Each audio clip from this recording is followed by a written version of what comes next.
போலேநாத் என்பது சிவபெருமானை குறிக்கும் ஒரு அடைமொழி. இதன் பொருள் அப்பாவித்தனமான இறைவன் என்பதாகும். இது பெரும்பாலும் சிவபெருமானின் எளிமையான மற்றும் கருணை நிறைந்த தன்மையை குறிக்கின்றன. சிவபெருமான் மிக எளிமையாக திகழ்கிறார். அவர் புலித்தோல் அணிந்து, திருநீர் பூசி, ருத்ராட்ச மாலையும் ஒரு பாம்பையும் கழுத்தில் அணிகிறார். அவரின் இல்லமான கைலாயம் உலக இன்பங்களிலிருந்து தொலைதூரம். அங்கு அவர் தியானத்தில் மூழ்கியிருக்கிறார்.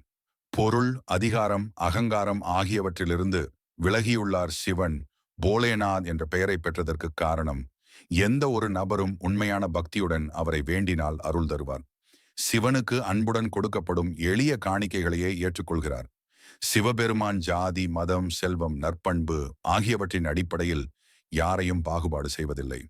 தேவர்களும் அசுரர்களும் இருவரும் அவரிடமிருந்து வரங்கள் பெற்றுள்ளனர். ராவணன், பாஸ்மாசுரன் போன்றவர்களுக்கு அவர் அளித்த வரங்கள் பின்னர் தவறாக பயன்படுத்தப்பட்டாலும் அது அவரின் நிர்பந்தமற்ற அன்பையும் நம்பிக்கையையும் வெளிப்படுத்தும். இறைவன் சிவன் தீமையை அழிப்பவர் என்றாலும் அவர் கருணையின் உருவாகும்.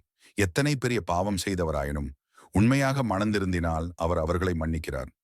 மார்கண்டேயனை யமனிடமிருந்து காப்பாற்றியதும் அதற்கு சிறந்த உதாரணம். அவர் பக்தனின் நம்பிக்கையையும் பக்தியையும் அதிகமாக மதிக்கிறார். சிவன் தனது சகல செயல்களையும் உலக நலனுக்காகவே செய்கிறார்.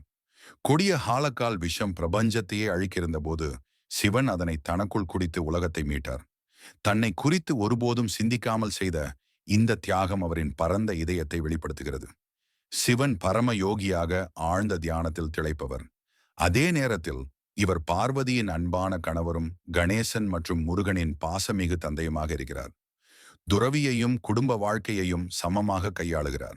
சிவபெருமான் தன்மையானவர் என்று கூறப்படுவது அவரின் பலவீனம் அல்ல, அது அவரின் தெய்வீக மேன்மையை காட்டுகிறது. நிபந்தனையற்ற அன்பு, தன் நலமற்ற தன்மை, இவை அனைத்தும் அவரை மிக எளிமையானவராகவும் அன்புக்குரிய தெய்வமாக மாற்றுகின்றன. அவரின் பக்தர்கள் அவர் தங்களை யாரும் போல புரிந்து கொள்வதில்லை என நம்புகிறார்கள். அதனால்தான் அழிப்பவர்களின் தலைவராக இருந்தாலும் அவர் அனைவராலும் நேசிக்கப்படுகிறார். உங்களுக்கு சிவபெருமானை பிடிக்கும் என்றால் சிவன் என்று கமெண்ட் மற்றும் லைக் செய்து மறக்காமல் சேனலை சப்ஸ்கிரைப் செய்யுங்கள்.